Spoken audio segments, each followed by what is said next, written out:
Pokemon has been around for over 25 years at this point, and to some it's their favorite game franchise, myself included. With the holidays here and the second half of the Pokemon Scarlet and Violet DLC right around the corner, I thought what better of a time to actually go back in time and list off my favorite Pokemon. Now, I'm not saying these are better competitively or anything, it's just that these Pokemon are ones I really like, whether the Pokemon on the list has grown on me from a Nuzlocke or just from my own personal playthroughs. So without further ado, let's get started. The year is 1998, and my young self just got gifted his first Pokemon game. You get your first partner Pokemon and make your way to Viridian City. Now, as a small child, I didn't really know what I was doing, but in the grass, there was a bird. This bird was notorious for showing up all the way to Viridian City, and it's none other than Pidgey. Well, it's actually more like Pidgeotto that claims the number 10 spot. The first early bird Pokemon that traveled with many adventurers throughout the Kanto region. You see, Pidgey was actually the first Pokemon I had caught, and I actually didn't care for it. But in Viridian Forest, it actually evolved into what is my favorite early bird Pokemon. Pidgeotto not only looks cool, it was actually one of my favorite Pokemon on Ash's team even. Even when it was time for Pidgeotto to evolve, I actually didn't want to evolve it. But I was young and didn't know that you could cancel its evolution, so it did actually eventually evolve. But that doesn't stop it from being one of my favorite Pokemon from my early childhood. I've told this story before, but it ties into our number 9 pick. Pokemon Ruby and Sapphire are some of my favorite Pokemon games. It was also the first game where I could pick which version I would get. I did know of a few Pokemon in these games, such as the starters and some of the legendaries, so I actually ended up picking Sapphire thinking I'd get Latios as the roaming legendary because, well, Sapphire is blue, and Latios is blue. Simple logic. I couldn't have been more wrong, and ended up getting Latios as my roaming legendary. Not only did Latios grow on me over the years, it was constantly the roaming legendary I would see in multiple Pokemon games moving forward. But it was always such a big pain for me to catch. However, it really does show how much it's warmed up to me, as I actually ended up doing a shiny hunt for it on stream, and now I have about 5 of them, and honestly, I'm still really happy I ended up falling in love with this Pokemon. So Latios flies away with a number 9 slot. Number 8 on this list might actually catch most people off guard, because I don't really talk about it too much, but it's none other than the not a fish, the Draco Fish. This one really doesn't have any huge backstory or anything, I just found the Pokemon itself funny. I did end up bringing this Pokemon to plenty of raids in Sword and Shield, just because how strong it was. It just looks derpy, it makes you want to give it some head pats. It's not only super strong, it really just warmed up to me and the time I played through Galar. And anytime I go through Galar, I can't see myself not bringing it with me. My number 7 pick actually used to be much higher on this list, being Flygon. Over the years, I found other Pokemon that have moved this one down, but it still doesn't mean I don't cherish it. It was really the first Dragon-type Pokemon that I actually really liked, and it surprised me that it was even a dragon at all, after its ground and flying pre-evolutions. I remember this was the first Pokemon too that I really wanted to shiny hunt, but never end up doing so, at least not until much later in the Alola region. Again, this one isn't that super long backstory, it was just one I really liked and thought it was really cool. Being a Pokemon that changed to secondary typing was also something that was new at the time, and it was something I didn't expect to happen. It carried me through multiple regions and countless times within Hoenn. The year is 2000 and the internet is still just being born. Misinformation is spreading everywhere at the playground. As a young kid, I had to get one of the new evolutions, so which one did I actually end up picking? I actually picked Espeon because of how strong Psychic was in Generation 1, but the actual number 6 spot actually goes to Umbreon. You see, I didn't know how Eevee evolved into Umbreon or Espeon, other than it needed to be night or day outside.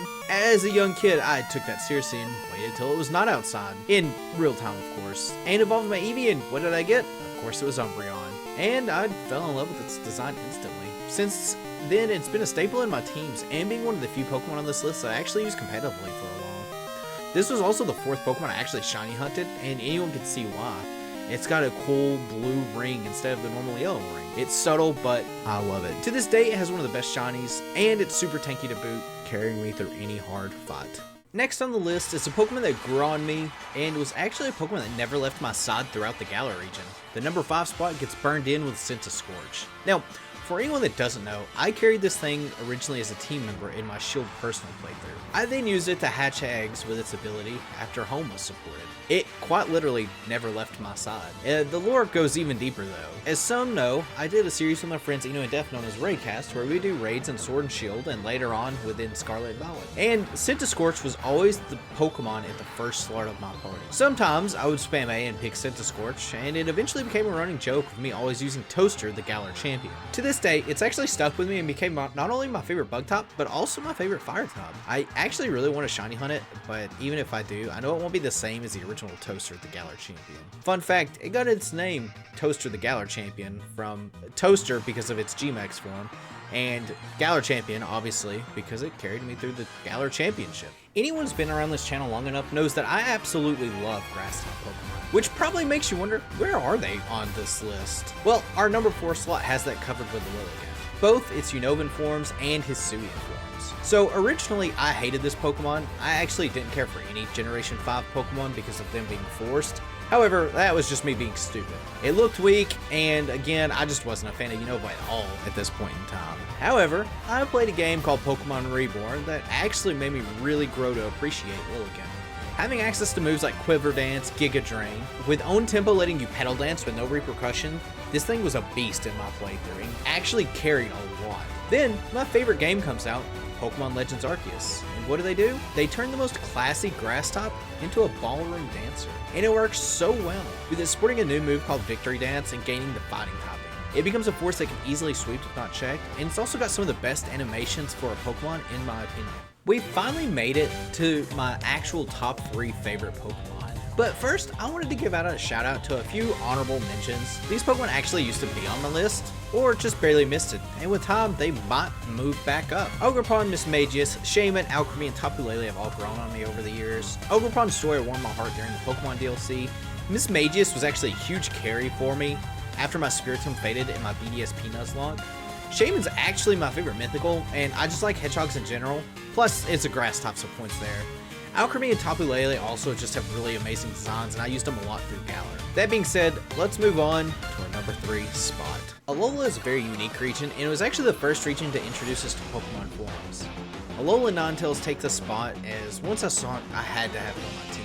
Much like Latios, Vulpix has actually always been a version-exclusive fire type that tends to be in the games that I play. This time, of course, its type is an Ice and Fairy, and not only is it elegant, it's just insanely strong. Sporting moves like Roar, Veil, and Blizzards that never miss because of its Snow Warning ability, and having, in my opinion, one of the best Alolan designs and one of the strongest Pokemon designs in general. You can see why it's as high on this list as it is. This next spot is kind of cheating, but I really couldn't just pick between these two Pokemon. That's right, my number 2 spot is Wooper, both its Johto and Paldean forms. This Pokemon actually skyrocketed after me getting to use it on one of my earlier playthroughs. Between its adorable yet cute appearance, it's actually become one of my favorite Pokemon to date. I actually like Wooper's design so much, I ended up researching a lot about Axolotls, which Wooper is based on. For those that don't know, I ended up getting an Axolotl as well, naming it Bob after the nickname I generally give my Woopers.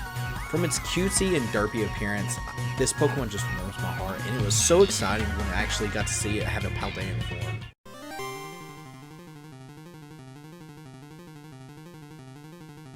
Our number 1 spot is here, and this one shouldn't surprise anyone that's been here on the channel for any point in time.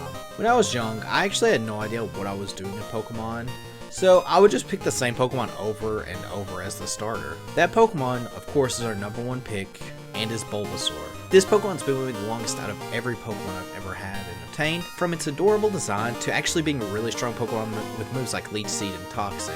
Even to this day, I'll always end up getting Bulbasaur as a starter if given the choice, and still to this day is my favorite Pokemon. Carrying me through the lanes of Kanto, Kalos, and even the DLC area in Sword and Shield. I generally don't see myself ever having a Pokemon that can replace Bulbasaur, just having the insane amount of memories I've had with this Pokemon. And there we have it, my top 10 favorite Pokemon. So what did you guys think? I'd love to hear what Pokemon are in your top 10.